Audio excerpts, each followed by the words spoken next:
Salut à tous, bienvenue, merci d'être avec nous. On va parler de golf. On vous l'avait dit, c'est une semaine qui va être extrêmement golfique sur cette antenne de Direct News. On est toujours au Golf Club de Genève à Vendeuvre, à préciser, à l'occasion de cette 41e édition du Rolex Trophy. Et puis on a beaucoup de plaisir d'être toujours avec notre fil rouge de la semaine, Nicolas Sulzer. Salut Nico, merci beaucoup d'être avec nous. On va alors préciser, ancien joueur professionnel sur le circuit et puis aujourd'hui, professeur ici dans ce Golf Club de Genève. On va, avant de parler de la situation d'aujourd'hui, évidemment, qui nous intéresse, Nicolas, revenir sur la journée d'hier, qui était la première journée de ce Rolex Trophy, on l'avait dit, qui était réservée aux jeunes. Et là, je crois qu'il y a eu un club qui a été particulièrement en évidence hier. Oui, tout à fait. Il y avait un classement par équipe, il y avait un classement individuel. En équipe, c'est le Domaine Impérial qui a gagné. Le Golf Club de Genève a fini deuxième. Et puis, c'est aussi un joueur du Domaine Impérial qui a gagné avec son pro, Adrian Merang, qui a lui joué -6 et ils ont joué -13 en net. Adrian Merang qui est un joueur polonais, un peu surprenant. On n'attendait pas forcément à ce niveau. Alors, il fait une très bonne saison. C'est vrai qu'on n'a pas l'habitude de voir des joueurs polonais. Donc, c'est le premier joueur polonais qui joue bien, qui joue vraiment très bien, très haut niveau. Ça veut dire quoi? Que ça se démocratise bien, c'est en train de prendre le golf en soi, est en train de prendre un petit peu d'ampleur, on peut le voir comme ça. Tout à fait, ça s'ouvre énormément. Ils ont aussi beaucoup de tournois qui commencent peut-être dans les deuxièmes divisions européennes. Et puis ensuite, ça permet de développer le jeu de golf un peu partout en Europe. Globalement, la journée d'hier, les gens, tes juniors, les gens qui ont participé, forcément, ils avaient un sourire jusqu'aux oreilles. On peut l'imaginer, de jouer avec des pros comme ça, c'est quelque chose d'assez inoubliable. Hein. Oui, tout à fait. Je pense que c'est une opportunité qu'ils n'auront pas souvent dans leur vie. Et puis je pense que aussi les pros ont joué le jeu. Je crois que c'était sympa. En tout cas, tous mes juniors que j'ai coachés, ils étaient vraiment ravis de leur journée comme chaque année. On a plaisir d'être avec Grégory Avray qui nous attend gentiment. Merci beaucoup Grégory d'être à nos côtés. Grégory Avray, je ne sais pas si... Ouais, on va quand même le présenter. Je crois que Nico, tu es mieux placé en tout cas que moi, ça c'est une évidence, pour en parler parce que je crois que vous êtes un peu des potes d'enfance. Vous avez commencé un peu le golf, même époque, on s'est connus déjà, je crois, déjà dans les tournois Boys à l'époque. On avait fait l'Orange Bowl aux États-Unis. C'était il y a 2-3 ans, pas plus. Il y a quelques années, quelques années. À peine. Et ensuite, Grégory est passé pro, je crois, en 99, non? Oui, tout à fait. Ouais. Et puis, en gagnant les championnats d'Europe amateurs, je crois, cette année-là, gagné l'international de Suisse aussi à Montreux. Tout à fait. Et puis ensuite, il est passé chez les pros. Et je crois qu'en 2000, il a joué ici le Rolex Trophy, c'est ça? Absolument. J'ai joué en 2000 le Rolex Trophy sur ma première saison du Challenge Tour. Et là, c'est un peu un retour aux sources. Alors, après 18 ans, on revient. L'histoire est un éternel recommencement. Alors, on dit ça. Effectivement, la vie est faite de haut et de bas, et surtout dans le golf et dans le sport en général d'ailleurs. Voilà, c'est vrai qu'en 2018, ça a été un petit peu plus compliqué pour moi. Je suis redescendu après 18 années sur le Tour européen, sur la deuxième division. Avec quel succès, hein? Beaucoup de succès sur ce beaucoup tour, de belles années, des beaux tournois, quelques victoires et des belles expériences. Un US Open en 2010 plutôt réussi. Et voilà, maintenant je suis ici, malgré tout assez content d'être ici parce que c'est vrai que c'est une épreuve toute particulière et à laquelle nous, pros, on est très attachés. C'est probablement d'ailleurs le seul tournoi de l'année où les 40 premiers joueurs sont tous là, puisqu'on est tous là. Les autres semaines, on en a qui vont breaker, un coup la Belgique, un coup la France, un coup la Turquie. C'est vrai que ce rendez-vous, on ne le loupe pas parce que c'est une semaine particulière, c'est peut-être le meilleur tournoi de l'année. Ouais. Quelle humilité, d'arriver tout d'un coup, comme ça 20 ans après, de se retrouver là, d'avoir le sourire, d'être content d'être là. Bravo, c'est toujours la passion, elle est là. Oui, vous savez, tout est relatif dans la vie. J'ai 3 enfants qui vont très bien, j'ai une femme... merveilleuse, je joue au golf. Que du bonheur, je suis heureux. Voilà, au bout du compte, je joue au golf et j'essaye de bien jouer, effectivement, de remonter la pente. Je préférerais cette semaine jouer un tournoi du Tour européen, évidemment. Voilà, c'est ainsi. Ça veut dire, il y a encore de l'ambition. C'est pas, on ne serait pas en train de discuter si j'en avais pas. Non, j'ai de l'ambition, j'ai 42 ans.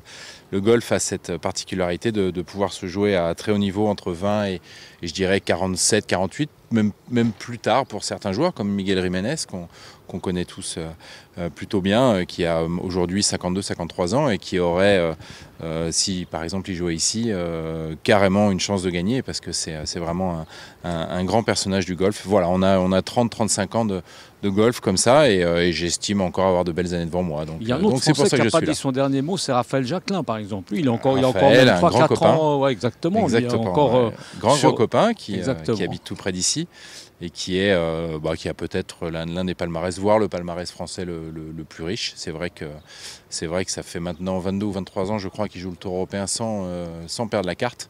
Et ça, c'est vraiment exceptionnel. Il vient de passer la barre des 600 tournois sur le Tour. C'est vraiment un grand personnage du golf. Et lui aussi, toujours avec du plaisir, on le connaît bien. Il est toujours passionné. Il est toujours, il part. Voilà, il n'y a pas que des bonnes choses dans tous ces voyages, mais en tout cas, on a beaucoup de bonheur à le faire. Ouais. Un petit mot peut-être quand même sur ces 2 premiers jours. Là, on est un peu à mi-distance. Un premier bilan. Je suis -3, ce qui n'est pas un score flamboyant. Après, je suis pas spécialement... Ça se rattrape, -3 après le deuxième jour. Oui, ça se rattrape. Ouais. Après, c'est sûr qu'aujourd'hui, le temps est particulièrement bon. Les scores vont être assez, je pense, généreux. Il risque d'y avoir beaucoup de birdies et des joueurs agressifs. Et je vois d'ailleurs le leader là, du Challenge Tour qui joue bien encore aujourd'hui. Antoine Rosner a fait une bonne journée hier et c'est vrai qu'il est très en forme et je pense que dans ce genre de journée il va pas manquer de faire un très bon score et tous les autres, j'ai pris clairement pas mal de retard mais voilà, 2 bonnes journées et puis on pourra faire un tournoi très honorable. Grégory, qu'est-ce que sont les grands changements du parcours? Est-ce que tu as pu noter quelque chose? Est-ce que tu t'en souviens encore de l'ancien parcours? Malheureusement, je n'ai aucun souvenir de cette édition 2000. À part que j'avais passé une très bonne semaine et que j'avais très bien mangé à l'époque et on mange encore mieux maintenant, donc ça vraiment... Mais c'est à suivre, on ne va pas vous retenir trop longtemps, c'est le 19e trou, c'est important. Ce dont je me rappelle particulièrement, c'est l'ambiance et la manière dont les gens nous reçoivent ici, que ce soit le staff ou les membres, et on est vraiment traité royalement et ça c'est extrêmement agréable. Et le parcours a... Je le sais parce qu'on me l'a dit, énormément évolué ces dernières années avec énormément de travaux qui ont été faits et tu es très bien placé pour le savoir. Et on a aujourd'hui une qualité de parcours qui est absolument exceptionnelle et qui est, je pense, de loin la meilleure de toute l'année. Alors là, on peut regarder un petit peu les leaders. Donc, est-ce que tu connais bien Charvin Moi non plus.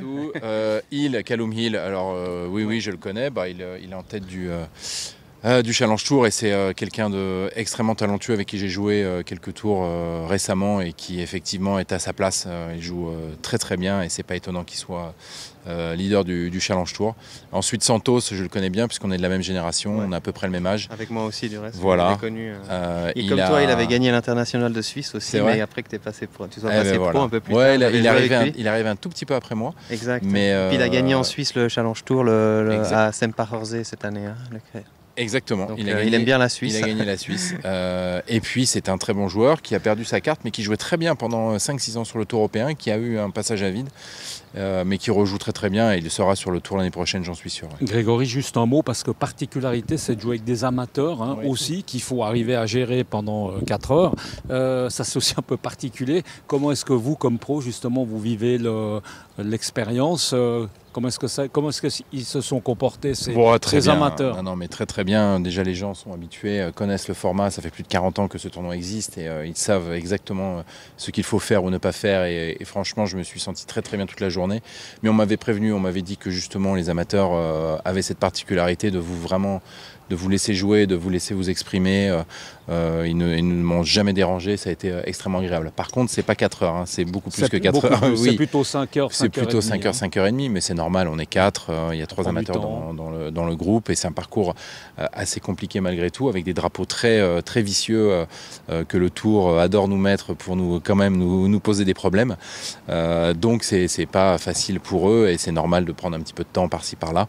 Après, il y a évidemment un certain standard à respecter, mais il a été largement respecté aujourd'hui. Oui. Merci beaucoup Grégory, on va vous laisser aller au 19e Ah oui, je suis impatient, parce que là c'est impatient, on a quand même un petit creux. Merci beaucoup en tout cas d'avoir été avec nous et puis bonne chance pour la suite. La suite c'est demain, samedi et dimanche. Merci beaucoup. Bien sympa en tout cas Grégory Avray. Merci beaucoup Nico de nous l'avoir proposé, cette émotion sur cette antenne de Direct News. C'est vrai que c'est un sacré joueur, un sacré bonhomme avec un palmarès. Oui, parce qu'il est bien modeste, parce que quand il dit un bon US Open, il a quand même fini 2e de l'US Open. Il avait quand même battu Phil Mickelson en playoff dans une de ses victoires du Tour européen. Donc je veux dire, c'est quand même un gros joueur qui était dans le top 100 mondial aussi autour de 2010, 2008, 2010. C'est pas rien. Puis quand on voit des parcours comme ça, Nico, on est d'accord que ce qui est assez impressionnant quand même, c'est de voir justement que dans le golf, comme un peu dans le tennis, mais encore pire dans le golf, comme quoi on peut être tout d'un coup ici et puis en très peu de temps, on peut se retrouver bien en dessous et tout d'un coup relégué dans un tournoi du Challenge Tour. C'est vrai que tout à fait, mais il faut voir qu'il n'y a pas beaucoup de place. Il y a à peu près les 120 premiers qui gardent la carte chaque année et il faut reconfirmer. Alors le seul moyen de garder sa carte encore un petit peu plus longtemps, c'est de gagner. Donc si on a une victoire, par exemple, dans l'année 2019, à ce moment-là, on sera exempt jusqu'à fin 2021. Donc on a le droit à 2 ans la fin de l'année plus 2 ans. Donc c'est pour ça qu'il disait aussi Raphaël Jacquelin, 22 ans sur le Tour européen. C'est 600 tournois. Il faut imaginer que c'est une grosse performance et ça fait beaucoup de voyages. Ça fait des balles de taper. En tout cas, ça c'est une certitude. Puis ce qui est impressionnant, c'est qu'il ne connaît même pas celui qui est en tête pour l'instant de ce tournoi, Charvin. Ça c'est aussi pour nous dire que évidemment il y a beaucoup de garçons qui sont capables de bien jouer et qu'on ne peut pas connaître tout le monde et que même un Charvin qui est un relatif inconnu a priori, puisque même Grégory ne le connaît pas, ça laisse justement, c'est assez impressionnant de se dire que vraiment la porte est parce que là, comme il a dit, c'est un petit champ de joueurs aujourd'hui, cette semaine à 40 joueurs, alors que normalement c'est entre 140 et 150 et quelques joueurs. Et donc naturellement, on ne connaît pas forcément tout le monde. Et puis peut-être il est aussi un petit peu plus jeune, comme il connaît bien Santos. Bon, il a aussi joué sur le Tour, Santos, donc forcément il connaît aussi plus les joueurs qui ont joué sur le Tour. Ça va, ça vient, ça monte de tour de catégorie. Et on vient du Half Tour, ensuite on est évidemment il y a l'European Tour, il y a beaucoup de tours différents. Tout à fait. Merci beaucoup Nico, reste avec nous. On va essayer d'avoir tout à l'heure, fin de parcours, Raphaël de Souza. On rappelle, Raphaël, c'est le seul Genevois pour l'instant. Très rapidement, Raphaël, ça a été hier, joué plus 1, c'était... c'est le petit jeu qui n'a pas été trop. Je pense qu'il n'a pas rentré beaucoup de potes et puis ça n'a pas vraiment joué l'après, mais je l'ai entendu aussi hier à l'interview chez des collègues, il était quand même assez content de sa performance. Il pensait qu'il... Voilà, exactement. Je ne pense pas qu'il joue mal, mais simplement il n'a pas rentré les potes. Et il n'a pas scoré. Et voilà, puis là je crois qu'aujourd'hui il doit être autour du par aussi, autour de par -1 d'après ce que j'avais vu sur les derniers. Donc il est régulier, mais il n'a pas encore fait le parcours exactement. Un peu naturellement ici il faut naturellement jouer très bas. On sait que ça va se gagner autour de entre -18 et -22, quelque chose comme ça. Donc là, on est déjà à -10 en deuxième journée. Peut-être ça va même aller un peu plus bas que ce que je pensais, mais ça va aussi dépendre des drapeaux, s'ils les gardent difficiles ou un peu plus faciles. Mais normalement, je sais que sur ce parcours, ils ont tendance à les mettre pour les pros assez difficiles. Bon, en tout cas, pas facile pour lui peut-être de s'imposer dans le tournoi, mais en tout cas, une des belles places d'honneur pour notre ami Raphaël, qu'on espère avoir dans un instant. Merci beaucoup Nico, on se retrouve tout à l'heure. Merci, à tout à l'heure. Ciao.